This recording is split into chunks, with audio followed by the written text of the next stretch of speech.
Welcome to Not Milk Never Milk. Subscribe if you're lactose intolerant.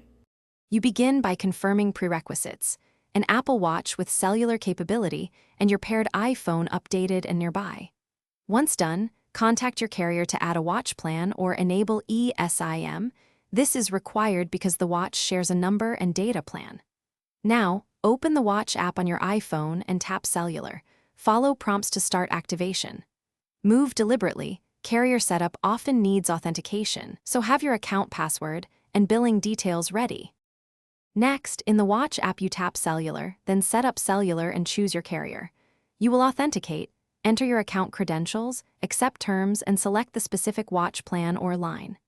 This step provisions the eSIM on the watch. It can take several minutes.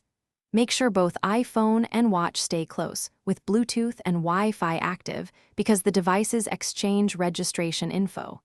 If the carrier asks for verification codes, enter them promptly to allow provisioning to complete. Finally, verify activation by checking the cellular icon and bars on the watch face.